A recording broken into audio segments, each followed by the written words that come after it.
Bismillahirrahmanirrahim. Assalamualaikum warahmatullahi wabarakatuh.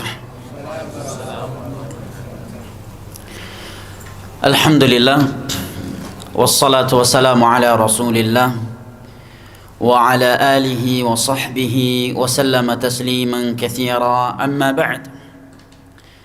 Falhamdulillah, puji dan syukur senantiasa kita panjatkan kehadirat Allah Jalla wa Ala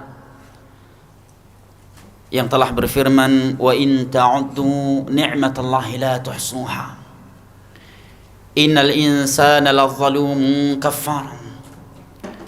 Dan kalaulah kalian menghitung-hitung akan nikmat Allah atas kalian, la tuhsuha, niscaya kalian tidak akan mampu menghitungnya. Innal insana ladzalumun kafar, sesungguhnya manusia itu pelaku kezaliman dan kekufuran,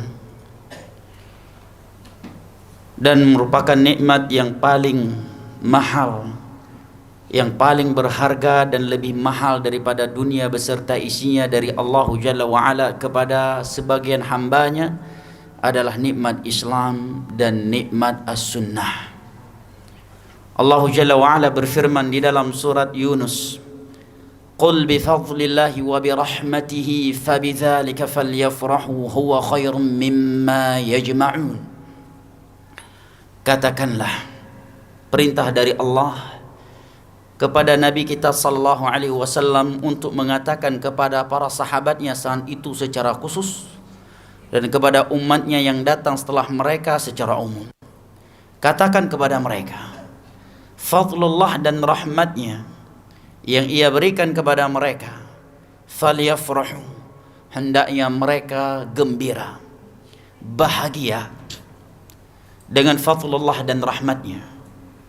Huwa khairum mimma yajma'un, karena fadlullah dan rahmatnya itu lebih baik daripada dunia yang dikumpulkan oleh manusia. Al-Imam Ibn Al-Qayyim rahimahullahu ta'ala menyebutkan di dalam kitabnya Ar-Risalah At-Tabukiyah tentang ayat ini. Kata beliau, laqad tadarat aqwalul mufassirin min as-salaf fi anna al-murada bihima ni'matul Islam was sunnah.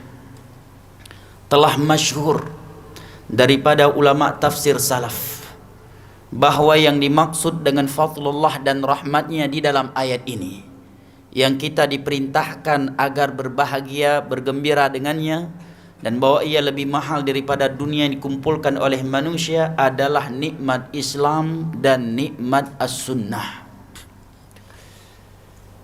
Jamaah yang dimuliakan Allah, jumlah manusia di dunia ini menurut survei sebagian orang kurang lebih 7 miliar. Kurang lebih. Yang beragamakan Islam hanya 1 miliar.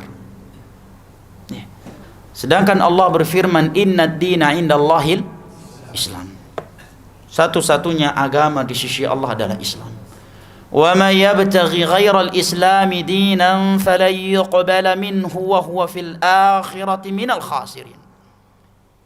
Dan barang siapa yang mencari selain Islam sebagai agama yang dia anut, Allah tidak akan menerimanya darinya, dan kelak dia akan menjadi orang-orang yang merugi. Dan Islam yang dianut oleh keumuman manusia, yang jumlah mereka hanya 1 miliar, ada yang Islam sekedar Islam di KTP, ada yang Islam hasil warisan nenek moyang. Sedangkan yang benar-benar menjalankan Islam sesuai dengan as-sunnah adalah kaum minoriti dari 1 miliar tersebut. Sedangkan Islam yang Allah perintahkan, yang Allah inginkan dan Allah tidak menerima kecualinya adalah Islam yang sesuai dengan as-sunnah. Allah Jalla wa Ala berfirman di dalam surat Ali Imran, qul in kuntum tuhibbuna Allah fattabi'uni yuhibbukumullah wa yaghfir lakum dhunubakum. Katakanlah, apabila kalian adalah orang-orang yang cinta kepada Allah, maka ikutilah aku. Niscaya Allah akan mencintai kalian dan akan mengampuni dosa-dosa kalian. Di dalam surat Al-Hasyr, Allah Jalla wa Ala berfirman, "Wa ma ataakumur rasulu fakhudhuhu wa ma nahakum anhu fantahu wattaqullaha innallaha syadidul iqab." Apa yang dibawa oleh Rasul kepada kalian, maka terimalah. Jangan dikomentari dengan komentar yang seakan-akan kalian lebih berilmu daripada Rasul, kalian lebih tahu tentang cinta Allah daripada Rasul, dengan komentar yang mengesankan seakan-akan kalian lebih hikmah dan lebih tahu tentang persatuan manusia daripada Rasulullah sallallahu alaihi wasallam. Wa ma nahakum anhu fantahu. Dan apa yang dilarang olehnya maka tinggalkanlah. Allah Jalla wa Ala berfirman di dalam surat Al-A'raf, "Falladzina amanu bihi wa 'azzaruhu wa nasaruhu wattaba'un nura alladzi unzila ma'ah ulaika humul muflihun." Mereka yang beriman kepada Nabi Muhammad, mengikuti cahaya tauhid, cahaya sunnah yang ia bawa, dan mengagungkannya, mereka adalah orang-orang yang pasti beruntung dunia dan akhirat. Di dalam hadis yang diriwayatkan oleh Imam Muslim dari Jabir bin Abdullah radhiyallahu anhu, Rasulullah sallallahu alaihi wasallam bersabda, "Inna mathali wa mathalakum kamathali rajulin awqad nara wa ja'ala al-janadib wal farash yaqa'na fiha wa huwa yadhubbuhunna anha wa ana akhidhun bihujazikum wa antum tuflituna min yadai." Sesungguhnya perumpamaan aku dan kalian itu seperti seorang laki-laki yang menghidupkan api di malam hari. Tatkala api yang dia hidupkan tersebut sudah mulai menyala, datanglah hewan-hewan kecil seperti belalang dan semisal dengannya mendekati api tersebut. Dia pun berusaha sekuat tenaga menjauhkan hewan-hewan kecil itu dari api tersebut. Maka demikianlah aku dengan kalian. Ana akhidhum bihujazikum wa antum tuflituna min yadai. Aku pegang erat-erat pinggang kalian. Ini sebuah perumpamaan dari Nabi sallallahu alaihi wasallam. Karena pegangan di tubuh manusia yang paling erat adalah di pinggang. Oleh karenanya kita melihat orang yang berboncengan di atas motor, yang dia pegang apanya? Pinggang, bukan leher orang yang di depannya. Ya, pinggang. Nabi katakan, "Ana akhidhum bihujazikum wa antum tuflituna min yadai." Aku pegang erat-erat pinggang kalian agar tidak terjerumus ke dalam neraka Allah, wa antum tuflituna min yadai. Tetapi kalian rela melepaskan kedua tanganku dari pinggang-pinggang kalian. Bagaimana seandainya ada seorang anak ketika ingin keluar dari rumahnya meninggalkan kedua orang tuanya, sang ibu datang merengek-rengek sambil menarik-nariknya, memegang pinggangnya dan mengatakan, "Nak, jangan tinggalkan ibu. Nak, jangan tinggalkan ibu." Tetapi si anak tidak peduli dan tidak ada perasaan sedikit pun. Dia rela melepaskan kedua tangan ibunya yang memegang pinggangnya, kemudian dia pergi meninggalkannya. Pasti semua orang akan mengatakan itu anak yang durhaka. Tetapi terkadang kita nggak sadar bahwa diri kita lebih durhaka daripada anak tersebut terhadap Rasulullah sallallahu alaihi wasallam. Nabi mengajak kepada tauhid, sebagian kita lebih memilih syirik. Nabi menuntun kita untuk mengikuti sunnahnya ketika beribadah, tetapi sebagian kita justru lebih memilih dengan tata cara yang dia warisi dari nenek moyangnya, dengan alasan ini kan baik juga. Nabi mengatakan ini haram, dia mengatakan tetapi ini baik, dan seterusnya. Ana akhidhum bihujazikum wa antum tuflituna min yadai. Aku pegang erat-erat pinggang kalian, tetapi kalian rela melepaskan kedua tanganku dari pinggang kalian. Di dalam hadis yang diriwayatkan oleh Imam Al-Bukhari, Nabi sallallahu alaihi wasallam bersabda, "Lau kana Musa hayyan lama wasi'ahu illa an yattabi'ani."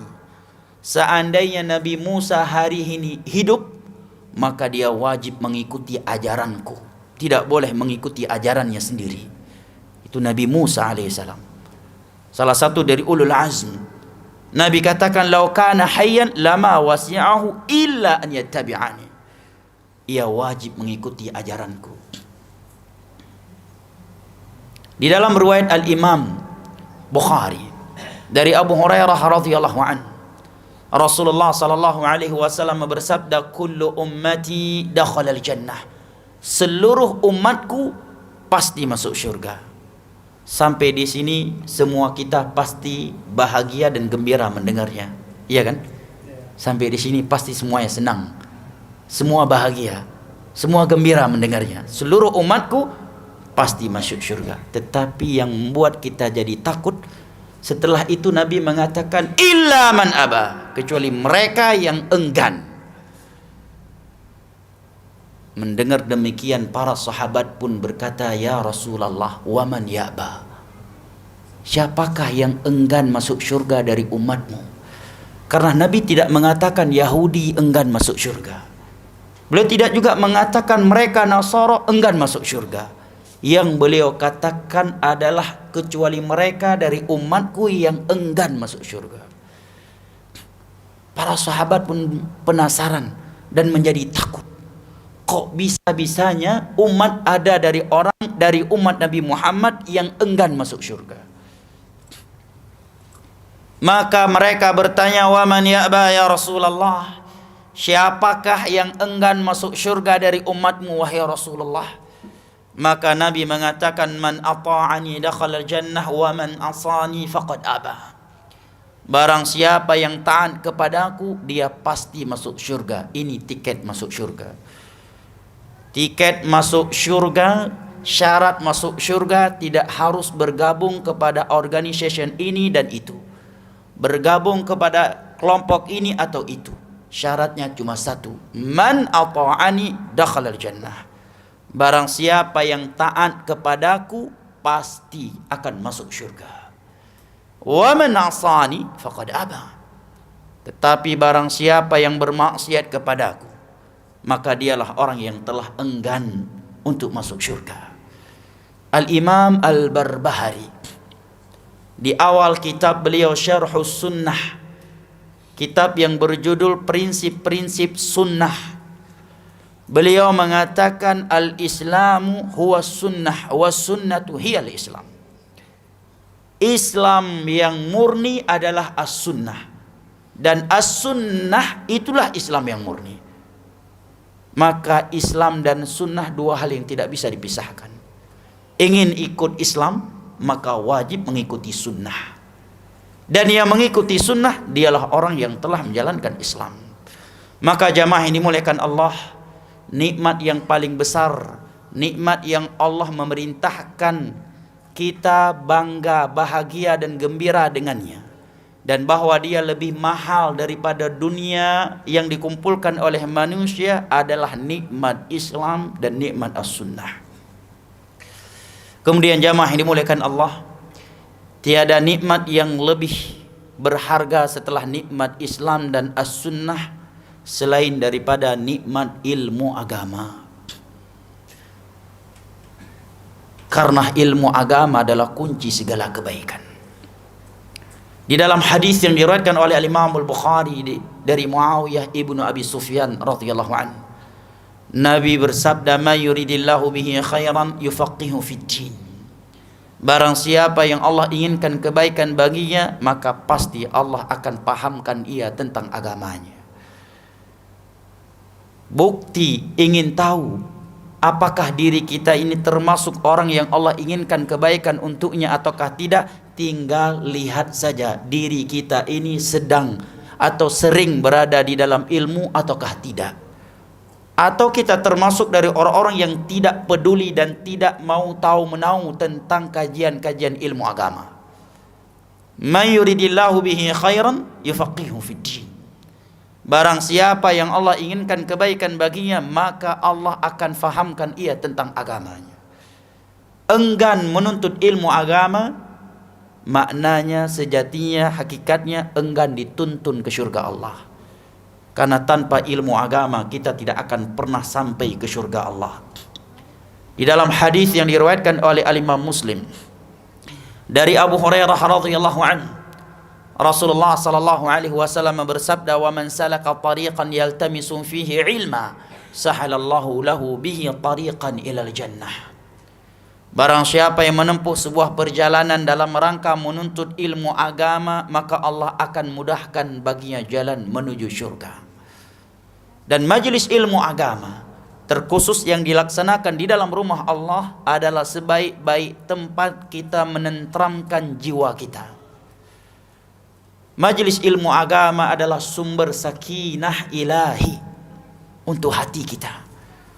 Diriwayatkan oleh Imam Muslim dari Abu Hurairah radhiyallahu anhu, Nabi sallallahu alaihi wasallam bersabda, "Wa majtama'a qaumun fi baitin min buyutillah yatluna kitaballah wa yatadarasunahu fima bainahum illa nazalat alaihimus sakinah wa ghasyiyatuhumur rahmah wa hafathumul malaikah wa dzakarahumullahu fi man indah." Tidaklah ada suatu kaum yang berkumpul di rumah Allah, mengkaji dan mempelajari agama Allah sesama mereka, kecuali akan turun sakinah ilahi untuk mereka. Coba kita perhatikan.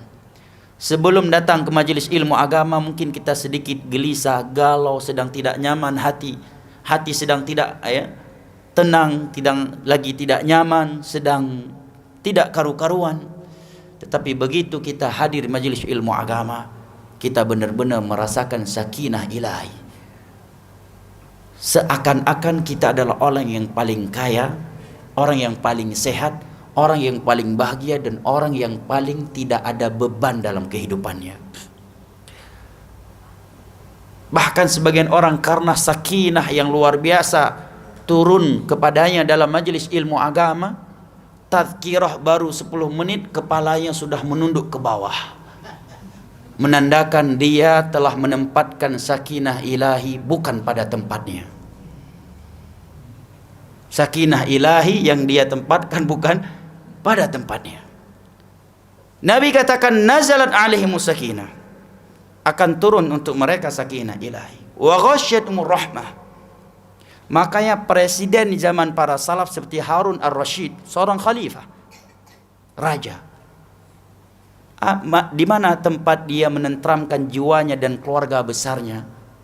Di majelis Atha ibnu Abi Rabah, seorang ulama non-Arab, budak sahaya, rambutnya tidak sempurna, kulitnya hitam pekat, dan mukanya boneng. Tahu boneng ya? Tak tahu ya? Apa boneng bahasa Melayu? Mancung ke depan mulutnya. Hah? Jonga. Ya, Allahul musta'an. Jonga mulutnya, tetapi inna akramakum indallahi atqakum. Harun bersama keluarganya, seorang presiden, raja, orang nomor 1, duduk bersimpuh di bawah kakinya. Kenapa? Karena Allah muliakan beliau dengan ilmu agama, sehingga presiden pun duduk bersimpuh di bawah kakinya. Seorang raja, orang nomor 1 di masa itu, Harun ar-Rasyid, bersama anak-anaknya. Kenapa? Karena mereka tahu majelis ilmu agama di dalam rumah Allah adalah tempat yang paling tentram di atas permukaan bumi ini. Adalah sumber sakinah ilahi. Nazalat alaihimus sakinah, akan turun untuk mereka sakinah ilahi. Wa ghasyiyatuhumur rahmah, tercurahkan untuk mereka rahmat ilahi. Wa hafathumul malaikah, malaikat-malaikat Allah akan meliputi mereka. Wa dzakarahumullahu fi man indah, dan Allah akan menyebutkan nama-nama mereka di hadapan malaikat-malaikat yang ada di sisinya. Subhanallah. Setiap kali kita hadir di majelis ilmu agama, setiap kali itu nama kita terdengar oleh malaikat Jibril, Mikail, Israfil, dan malaikat-malaikat Allah lainnya yang ada di sisinya. Jamaah yang dimuliakan Allah dan yang saya cintai, yang kedua, kita bersyukur kepada Allah Jalla wa'ala atas pertemuan ini. Dan tidaklah kita bertemu dan berkumpul saat ini di rumah Allah yang mulia ini kecuali karena undang-undang dasar kita, landasan agama kita yang satu, yaitu radhina billahi rabba wa bil islami dina wa bi Muhammadin sallallahu alaihi wasallam nabiyyan wa rasula. Undang-undang dasar inilah yang mempertemu dan mengumpulkan kita saat ini. Karena saya dari Aceh, antum Klang, nggak ada kaitan nasab antara saya dengan jamaah. Bahkan rata-rata di antara kita sebelumnya kita tidak pernah saling jumpa, nggak pernah kenal sebelumnya. Tetapi hari ini atau sebelum dan atau yang akan datang, kita bisa bertemu dan berkumpul yang seperti ini karena di dada-dada kita ada Al-Quran dan As-Sunnah ala fahmi salafil ummah. Seandainya tidak ada tauhid dan sunnah di dada-dada kita, nggak akan mungkin kita bisa bertemu dan berkumpul seperti ini. Kita memohon dan meminta kepada Allah Jalla wa'ala agar memasukkan kita ke dalam golongan yang Ia kecualikan di dalam firman yang tertera di dalam surat Az-Zukhruf. Al-akhillau yawma idzin ba'dhum li ba'dhin aduwwun illal muttaqin. Seluruh orang-orang yang saling cinta, mencintai, saling sayang, menyayangi di antara mereka di dunia ini akan bermusuhan di hari kiamat di antara mereka. Dua pasangan suami istri, seorang dengan temannya, sahabatnya, dengan jirannya, dengan partner bisnisnya. Mereka yang saling cinta, mencintai di antara mereka di dunia ini, Allah katakan semuanya akan saling bermusuhan. Illal muttaqin, kecuali mereka yang menjadikan takwa sebagai landasan persaudaraan dan persahabatan di antara mereka. Al-Imam Ibnu Katsir di dalam tafsir Al-Qur'anil Azim ketika menafsirkan ayat ini mengatakan, fakullu sadaqatin wa sahabatin li ghairillahi azza wa jalla fa innaha tanqalibu adawatan yaumal qiyamah illa ma kana lillah fa innahu daim bidawamih. Seluruh pertemanan dan persahabatan yang bukan karena Allah, bukan di jalan Allah, dan bukan karena Allah, semua itu akan berubah menjadi sebuah permusuhan.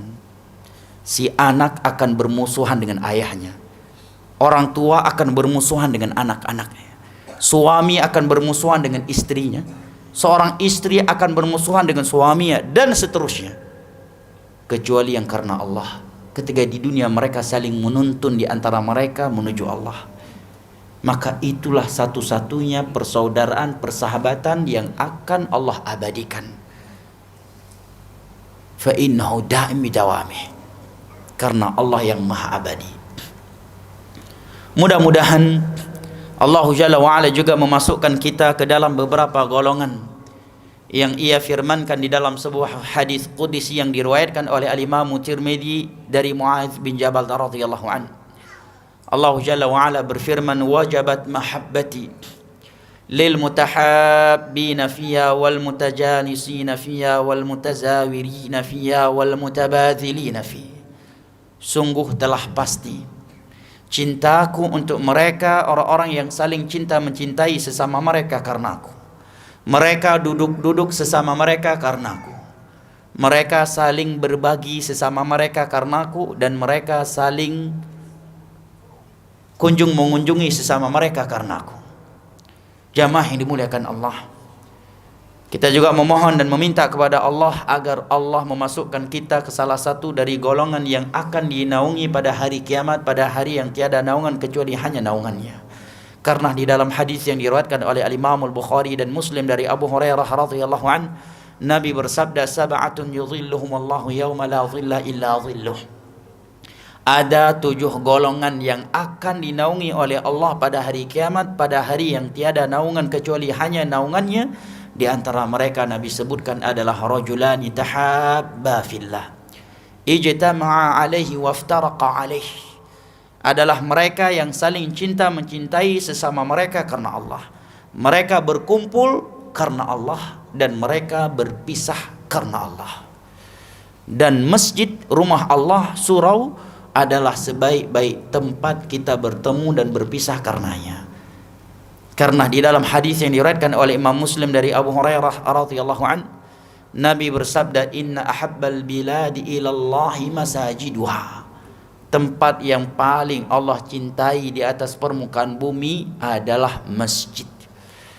Jamaah ini dimuliakan Allah, ini sebagai muqaddimah di kajian pertama dan perdana ana pada masjid ini.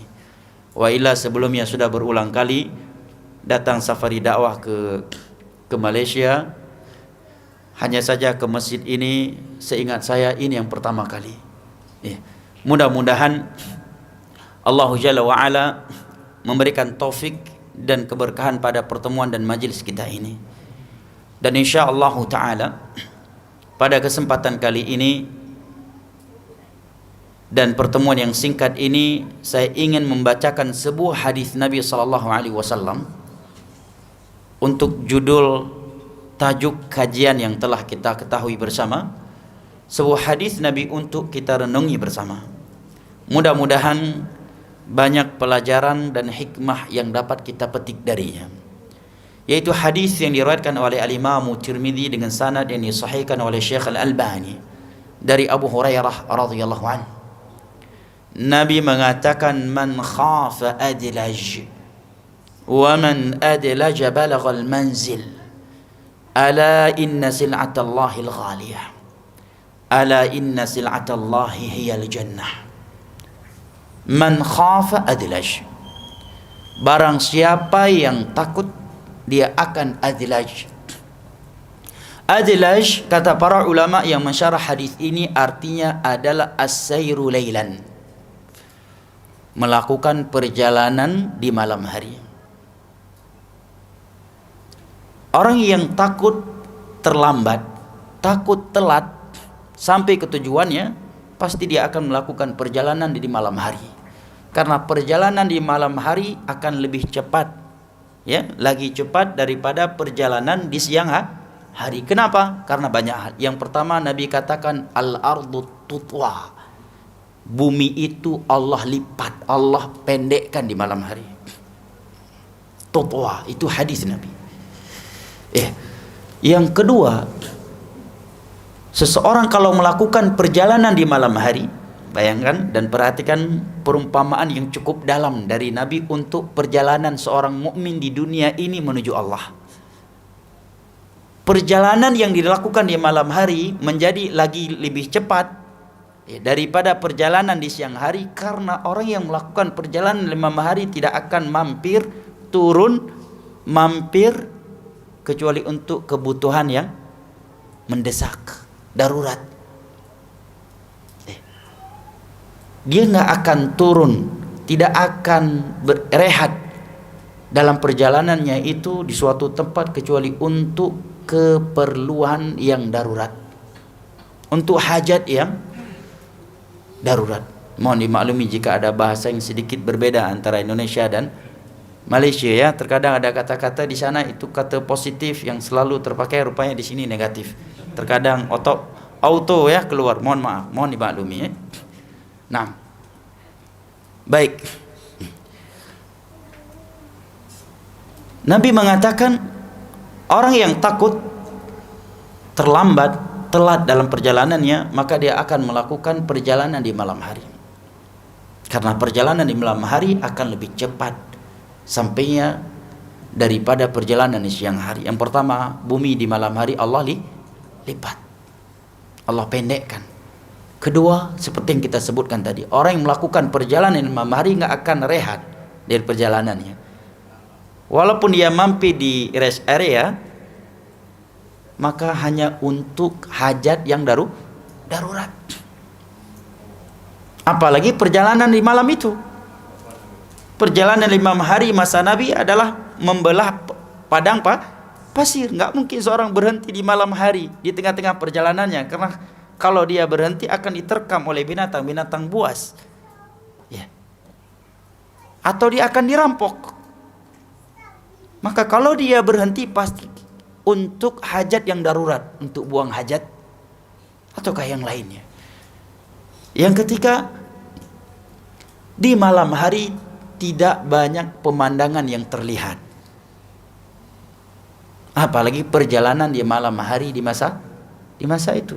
Nggak ada yang bisa terlihat. Makanya di sholat subuh para sahabat menyebutkan, begitu kami selesai sholat subuh, kami bisa melihat orang yang di samping kami, tetapi nggak jelas wajahnya.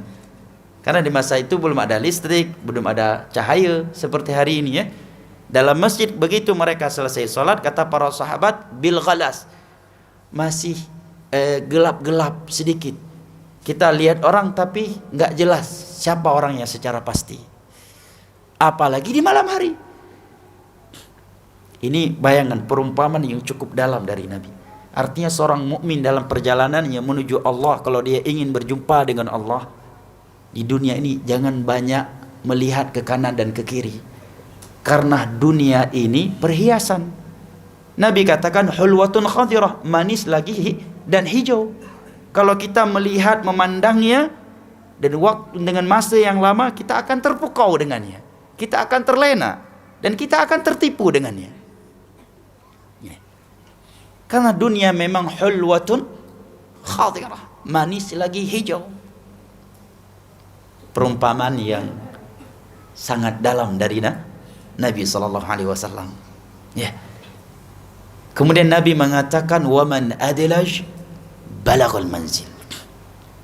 Barang siapa yang melakukan perjalanan di malam hari, safar di malam hari, maka dia akan cepat sampai ke rumahnya, ke tujuannya. Kemudian di akhir daripada hadis Nabi katakan ala inna sil'atallahil ghaliyah. Sesungguhnya pembendaharaan Allah itu sangatlah mahal. Khazanah, pembendaharaan, perniagaan yang Allah tawarkan, yang Allah berikan untuk kalian itu sangat mahal. Dan perniagaan atau pembendaharaan Allah yang mahal itu adalah surganya. Sebagai gambaran umum betapa mahal dan indahnya surga dan ngerinya neraka. Seandainya tidak ada dalil dari Al-Quran dan hadis yang menceritakan kepada kita tentang indahnya surga dan dahsyatnya neraka kecuali hadis yang berikut ini, maka ini sudah cukup sebagai peringatan untuk kita tentang ngerinya neraka dan sebagai seruan kepada kita untuk benar-benar semangat meraih surga Allah.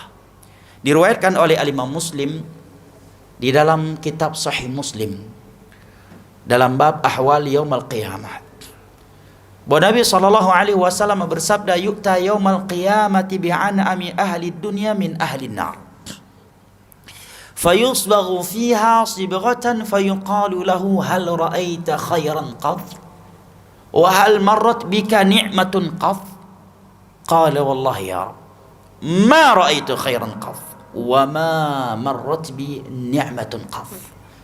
Wa yu'ta bi ashaddin nasi bu'san fid dunya min ahli jannah fayusbaghu fiha sibghatan fayuqalu lahu hal ra'aita syarran qad wa hal marrat bika bu'satun qad, qala wallahi ya Rabb ma ra'aitu syarran qad wa ma marrat bi bu'satun qad.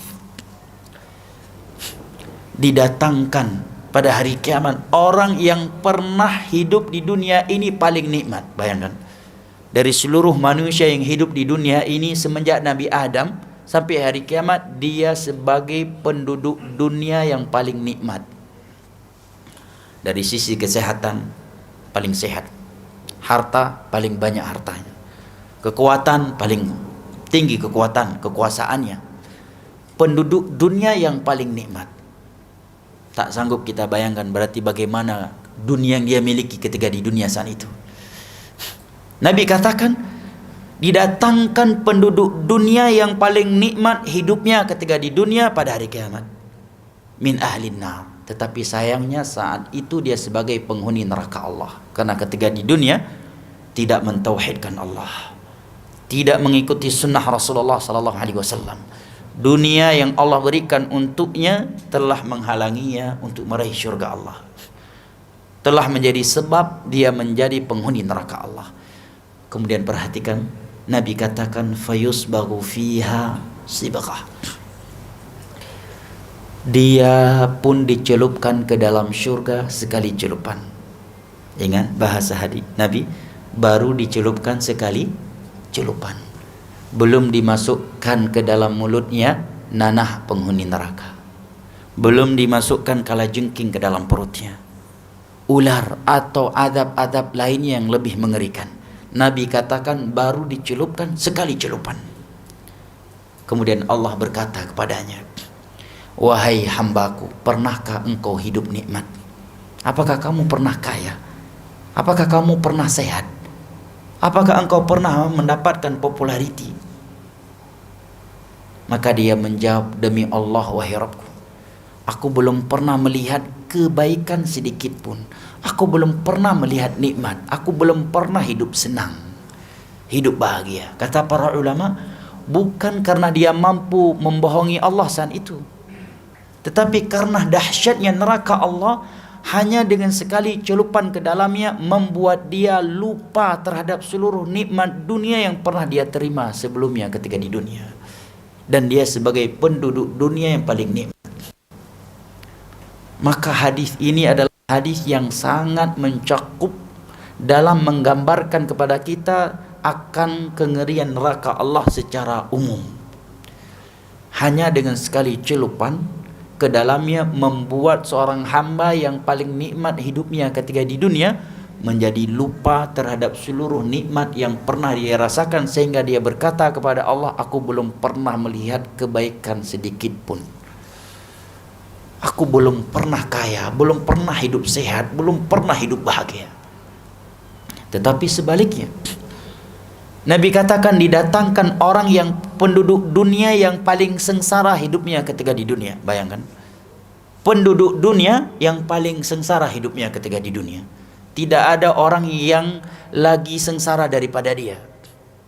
Dia manusia yang paling sengsara hidupnya ketika di dunia.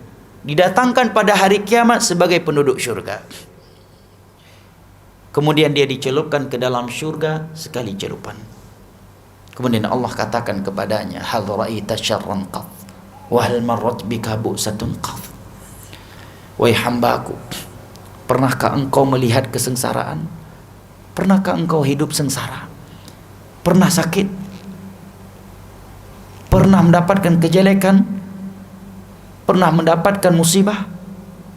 Maka dia pun menjawab, wallahi ya Rabb, demi Allah wahai Rabbku, aku belum pernah hidup sengsara.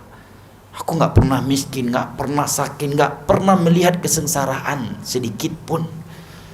Kata para ulama, bukan karena dia ingin membohongi Allah, tetapi karena sempurnanya nikmat Allah di dalam syurganya, hanya dengan sekali celupan ke dalamnya membuat penduduk dunia yang pernah hidup di dunia sebagai penduduk dunia yang paling sengsara hidupnya menjadi lupa terhadap seluruh musibah, seluruh ujian dan seluruh kesengsaraan yang pernah ia rasakan ketika di dunia. Makanya tidak aneh Nabi katakan tadi, sesungguhnya pembenaran Allah yang mahal itu adalah syurganya. Di dalam hadis qudsi yang diriwayatkan oleh Imam Muslim dari Abu Hurairah radhiyallahu anhu, Nabi sallallahu alaihi wasallam menyebutkan bahwa Allah berfirman, a'dadtu li'ibadi fiha ma la 'ainun ra'at wa la udhunun sami'at wa la khatar ala qalbi bashar. Telah aku persiapkan di dalam syurgaku untuk hamba-hambaku yang saleh. Definisi saleh adalah, pengertian saleh itu kata Syekh Abdurrahman As-Sa'di di dalam kitabnya Al-Qawaidul Hisan, kitab yang membahas kaedah-kaedah tafsir, beliau mengatakan orang saleh itu adalah orang di mana ketaatannya lebih banyak daripada maksiatnya, kebaikannya lebih banyak daripada kejelekannya. Karena bukan syarat menjadi orang saleh tidak bermaksiat, karena di dunia ini hanya ada satu makhluk yang tidak punya maksiat kepada Allah, yaitu para malaikat. Adapun anak Adam, Nabi telah katakan kullu bani Adam khata', seluruh anak Adam banyak kesalahannya. Para nabi pun tidak selamat dari dosa. Makanya Allah katakan liyaghfira lakallahu ma taqaddama min dzambika wa ma ta'akhkhar. Allah akan mengampuni dosa-dosamu yang telah berlalu dan yang akan datang. Ini Allah katakan kepada siapa? Kepada Nabi Muhammad sallallahu alaihi wasallam dalam surat Al-Fat. Hanya saja ulama khilaf apakah para nabi itu boleh jatuh ke dalam dosa besar ataukah tidak. Ada dua pendapat di dalamnya. Syahidnya adalah seluruh anak Adam punya dosa. Kullu bani Adam khata'. Seluruh anak Adam tanpa terkecuali banyak dosanya. Wa khairul khata'ina tawwabun. Sebaik-baik anak Adam yang banyak dosanya adalah mereka yang banyak taubatnya. Maka Syekh Abdul Mas'idi mengatakan definisi orang saleh adalah orang yang ketaatannya lagi banyak daripada kemaksiatannya, kebaikannya lagi banyak daripada kejelekannya. Nah, di dalam hadis qudsi ini Allah mengatakan, a'dadtu li'ibadi salihin, telah aku persiapkan untuk hamba-hambaku yang saleh, fiha, di dalam syurga, ma la 'ainun ra'at, nikmat-nikmat yang belum pernah terlihat oleh mata mereka.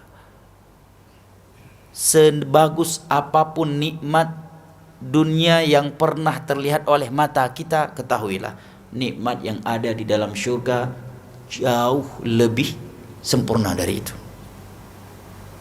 Wala udhunun sami'at, nikmat-nikmat yang belum pernah terdengar oleh telinga mereka. Nikmat daripada nikmat dunia, seindah apapun yang pernah kita lihat dan yang pernah kita dengar, maka ketahuilah nikmat yang ada di dalam syurga berkali-kali lipat lebih bagus dan lebih sempurna. Wala khatar ala qalbi bashar, dan belum pernah terbesit di dalam hati mereka. Nikmat dunia walaupun kita belum pernah melihat dan belum pernah mendengarnya, terkadang kita masih mampu membayang-bayanginya di dalam hati kita, ya kan? Masih bisa terbesit, masih boleh terbesit di dalam hati kita. Kenapa? Karena nikmat dunia itu nikmat yang tidak sempurna, nikmat yang terbatas. Sedangkan nikmat dalam syurga, karena sempurnanya, karena indahnya, karena bagusnya, sampai-sampai Allah katakan belum pernah terlihat oleh mata mereka, belum pernah terdengar oleh telinga mereka, dan belum pernah terbayang, terbesit di dalam hati mereka. Sebaliknya neraka Allah dan sangatlah dahsyat, sehingga hanya dengan sekali celupan ke dalamnya membuat penduduk dunia, orang yang paling nikmat hidupnya ketika di dunia, pernah menjadi raja, pernah menjadi perdana menteri, orang yang paling sehat, orang yang paling disegani, paling dimuliakan, orang yang paling masyhur, menjadi lupa terhadap seluruh nikmat dunia yang pernah dia dapatkan. Bahkan di dalam hadis Nu'man bin Bashir radhiyallahu anhu yang diriwayatkan oleh Al-Imam Al-Bukhari, Nabi SAW mengatakan, inna ahwana ahlin nar azaban yawmal qiyamah la rajulun yudha'u tahta rijlihi jamratan fayaghli minhuma dibaghu. Penghuni neraka yang paling ringan siksaannya, Nabi tidak mengatakan, tidak memberitakan yang paling keras siksaannya, tetapi Nabi memberitakan penghuni neraka yang paling ringan siksaannya, agar kita benar-benar serius tentang neraka, agar kita tidak bermain-main tentang neraka Allah. Penghuni neraka Allah yang paling ringan azabnya adalah seorang hamba yang diletakkan 2 bara api di bawah kakinya. Baru diletakkan 2 bara api di bawah kakinya, belum dimasukkan ke dalam mulutnya. Fayaghli minhuma dibaghu, otaknya langsung meleleh dan mendidih. Sedangkan 1 hari di akhirat paling pendeknya seperti 1000 tahun di dunia ini. Wa inna yawman 'inda rabbika ka'alfi sanatin mimma ta'uddun. 1 hari di sisi Rabbmu panjangnya seperti 1000 tahun di dunia ini. Bahkan di sana ada hari-hari yang 1 harinya panjangnya, lamanya seperti di dunia ini khamsina alfasana, seperti 50.000 tahun di dunia ini. Berarti jamaah dimulaikan Allah, seandainya kita punya umur 60 sampai 70 tahun, yang mana 60 hingga 70 tahun itu adalah umur kebanyakan dominan umat Nabi Muhammad sallallahu alaihi wasallam, karena beliau bersabda, inna a'maru ummati baina 60 wa 70 wa qalilun man jawaza dzalik. Umur mayoriti daripada umatku itu 60 sampai 70 tahun. Amat sedikit dari mereka yang lewat dari 70 tahun. Ada yang udah lewat 70 tahun di sini? Coba tunjuk tangan. Sudah berapa tahun? 70 lewat? Belum Belum. Belum ada satupun yang umurnya sudah 60. Yang 60 udah ada? Ada berapa orang? Kalaupun ada baru 1-2 orang ya. Subhanallah. Nah, coba kita perhatikan hadis Nabi ini. Nabi mengatakan amat sedikit yang melewati 60 atau 70 tahun. Anggaplah umur kita sampai 60 dan 70 tahun. Sedangkan Allah sebutkan tadi dalam Al-Quran, satu hari di akhirat panjangnya seperti 1000 tahun di dunia ini. Berarti kalau kita hitung, kita kalkulasikan, kita pertemukan umur 60 hingga 70 tahun di dunia ini dengan satu hari waktu akhirat, dan satu hari notabene 12 jam. Satu harinya seperti 1000 tahun di dunia ini. Maka umur 60 hingga 70 tahun di dunia ini tak lebih dari 1,5 jam waktu akhirat. Coba antum hitung pakai kalkulator. Nggak lebih dari 1,5 jam. Ini kalau kita bandingkan umur 60 hingga 70 tahun di dunia ini dengan satu hari di akhirat yang panjangnya seperti 1000 tahun di dunia ini. Lalu bagaimana kalau kita membandingkannya dengan waktu satu hari di akhirat yang panjangnya seperti 50.000 tahun di dunia ini? Maka umur 60 hingga 70 tahun di dunia ini tidak lebih dari 1 menit waktu di akhirat. Ambillah yang paling panjangnya 1,5 jam, 60 hingga 70 tahun. Umur kita di dunia ini kita bandingkan dengan satu hari di akhirat yang panjangnya seperti 1000 tahun di dunia ini, berarti hanya 1,5 jam, tak sampai 2 jam. Berarti waktu yang kita miliki untuk meraih surga Allah dan membebaskan diri ini dari nerakanya hanya 1,5 jam. Masih sempat nak buat sia-sia? Bagaimana seandainya salah satu di antara kita dikatakan kepadanya oleh polis, Anda punya waktu 1,5 jam lagi. Apabila dalam waktu 1,5 jam ini saudara Anda tidak bisa memberikan bukti, maka saudara akan kami tangkap, kami masukkan ke buih, dan Anda akan kami siksa di dalam jeruji. Kira-kira hidupnya bisa tenang nggak? Masih bisa nggak menikmati teh tarik? Menikmati nasi lemak? Masih sempat nggak dia buat sia-sia nak touring dulu sebentar ke sana? Nak jalan-jalan? Udah kena stroke duluan ya. Stroke bahasa Melayu stroke juga. Udah baru dapat berita itu aja dia udah stroke. Ya kan? Lah bagaimana dengan berita dari Allah? Allah memberitakan kepada kita waktu yang kalian miliki untuk meraih surga Allah dan untuk menyelamatkan diri kalian dari neraka Allah enggak lebih dari 1,5 jam. Enggak lebih dari 1,5 jam waktu yang kalian miliki. Berarti jamaah yang dimuliakan Allah, masa kita menjalankan ubudiyah, masa kita menjalankan perintah dan meninggalkan larangan Allah, masa kita mentauhidkan Allah, meninggalkan kesyirikan kepadanya, masa kita mempertahankan sunnah Nabi dan menggigitnya dengan gigi geraham kita, tak lebih dari 1,5 jam. Kenapa kita rela melepaskannya? Karena ucapan manusia, karena takut kepada manusia, takut kehilangan dunia. Tak lebih dari 1,5 jam. Kita berpegang teguh di atas Al-Quran dan As-Sunnah ala fahmi salafil ummah dan menggigitnya dengan gigi geraham kita sebagaimana perintah Nabi kepada kita di dalam hadisnya, "Uqdu 'alaiha bin nawajid." Gigitlah oleh kalian sunnahku dengan gigi geraham kalian. Tak lebih dari 1,5 jam. Kenapa harus takut? Kenapa banyak pertimbangan ini dan itu? Nggak lebih dari 1,5 jam waktunya. Kita dapat musibah tak lebih dari 1,5 jam. Anda dibuli oleh orang, tak lebih dari 1,5 jam. Orang mencela kita, menggibah kita, tak lebih dari 1,5 jam. Kita dapat ujian dengan sakit, ya, kanker ataukah penyakit-penyakit yang lain, tak lebih dari 1,5 jam. Anda diuji dengan kemiskinan, kelaparan, tak lebih dari 1,5 jam. Anda diuji oleh Allah dengan berbagai ujian karena berpegang teguh dengan Al-Quran dan As-Sunnah ala fahmi salafil ummah, tak lebih dari 1,5 jam. Tak usah cemen, tak usah pening, tak lebih dari 1,5 jam.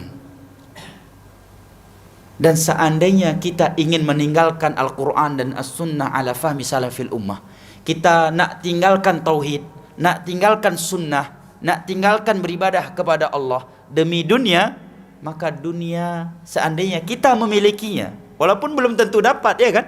Ada orang udah penat, udah lelah dia ninggalkan tauhid, ninggalkan sunnah, dia campakkan tauhid dan sunnah agar mendapatkan dunia. Dunia pun nggak dapat, tauhid pun dah hilang. Dunia belum dapat, sunnah pun udah hilang.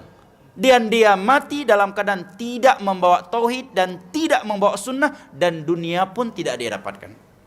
Seandainya dengan kita buang, kita campakkan tauhid dan sunnah yang telah Allah berikan kepada kita demi dunia, maka tidak lebih dari 1,5 jam masa yang kita miliki untuk menikmatinya.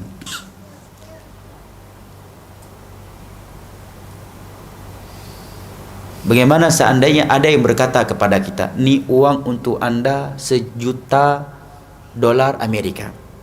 Ni uang $1,000,000 Amerika.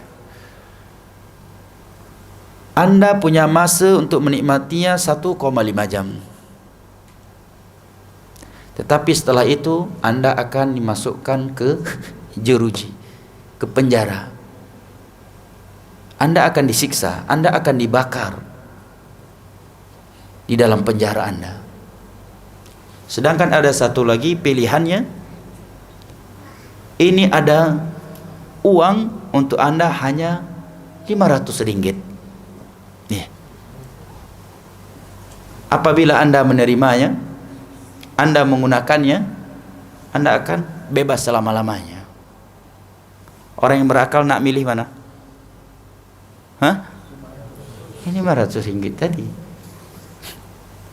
daripada 1.000 atau $1,000,000, tapi masa boleh menikmatinya cuma 1,5 jam.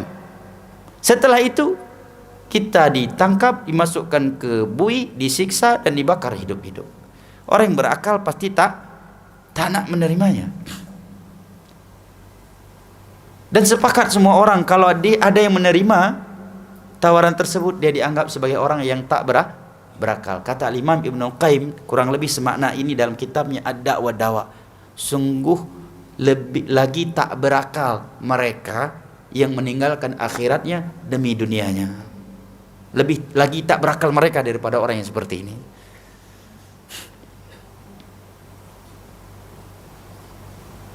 Ingat jamaah, waktu yang kita miliki tak lebih dari 1,5 jam. Gak lama.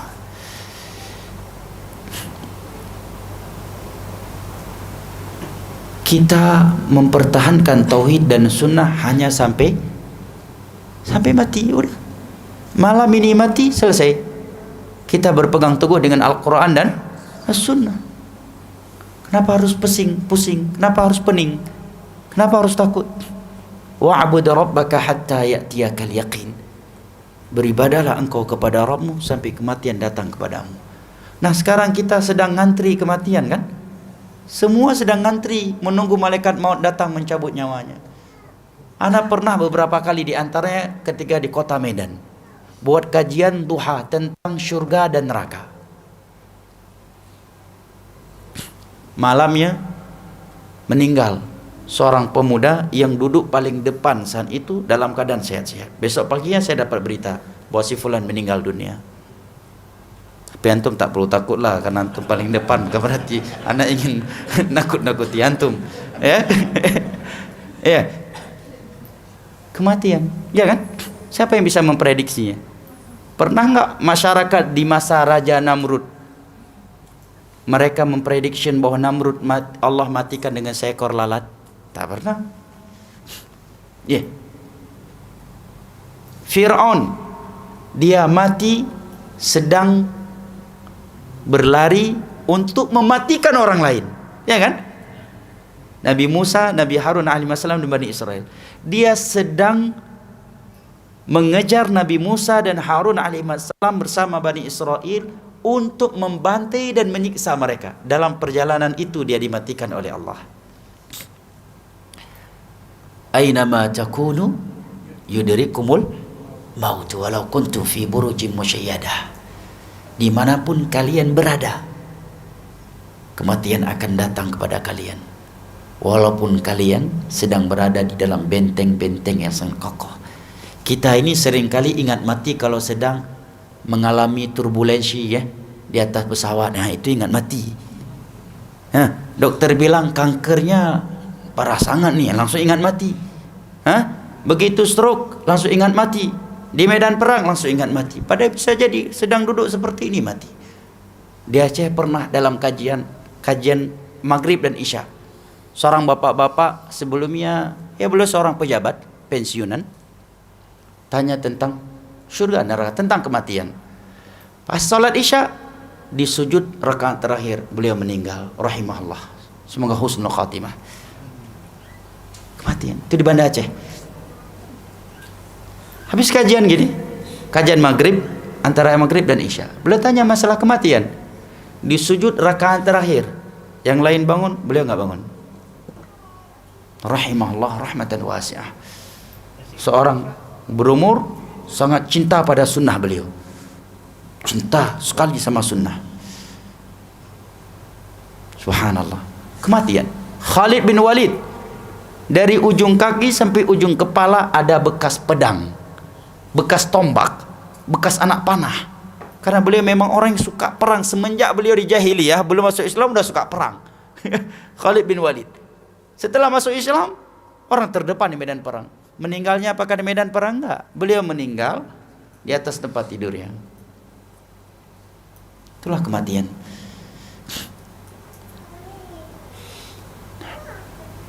Itulah yang namanya kematian. Dan Nabi bersabda dalam hadis yang diriwayatkan oleh Imam Muslim dari Abu Malik Al-Asy'ari radhiyallahu an, "Kullun nas yaghdu faba'i'un nafsahu famu'tiquha wa mubiquha." Semua manusia sedang berjalan. Tak ada istilah duduk berjalan di tempat dalam Islam. Sebagian manusia ada yang berkata, dia berjalan di tempat, ya kan? Nggak tahu di sini ada nggak istilah itu? Berjalan di tempat. Setempat bahasanya. Berjalan setempat. Ya. Dalam Islam tak ada istilah berjalan setempat. Semuanya sedang berjalan menuju kematian, menuju alam barzakh. Fabayi'un nafsa. Semua mereka sedang berjuang dan mengorbankan jiwanya. Nah, ini hal yang perlu kita renungkan. Nabi sebutkan seluruh manusia di dunia ini, baik yang muslim, yang kafir, ya, yang kaya, yang miskin, yang sehat, yang sakit, ya, yang ikut sunnah, yang ikut bid'ah, yang soleh, yang fasik, semua mereka sedang melakukan dua perjuangan. Cuma ada dua perjuangan di dunia ini, nggak ada perjuangan yang ketiga. Yang pertama, perjuangan untuk meraih surga Allah dan membebaskan dirinya dari neraka Allah. Dan perjuangan yang kedua adalah untuk melemparkan dirinya ke dalam neraka Allah. Dia sadari ataukah tidak. Cuma ada dua perjuangan ini di dunia ini. Dari semenjak seorang hamba bangun dari tidurnya sampai tidur kembali, dia sadari ataukah tidak, dia hanya melakukan dua perjuangan. Perjuangan masuk surga dan bebas dari neraka Allah, atau perjuangan untuk dilemparkan ke dalam neraka Allah. Sebagaimana banyak dari manusia sedang berjuang untuk meraih surga Allah, tak sedikit pula dari mereka yang sedang berjuang untuk masuk neraka. Hanya saja orang yang sedang berjuang masuk neraka, ada yang sadar dia sedang berjuang masuk neraka, ada yang tak sadar. Yang sadar apa? Pelaku maksiat. Pelaku maksiat walaupun dia melakukan maksiat, sadar dia dirinya sedang melakukan maksiat yang bisa menyerumuskan dia ke dalam neraka Allah. Tapi pelaku syirik dan bid'ah, Tak sadar dia. Justru menganggap orang lain terancam dengan neraka karena tidak ikut melakukan ritual syirik dan bid'ah yang dia anggap itu ritual Islami.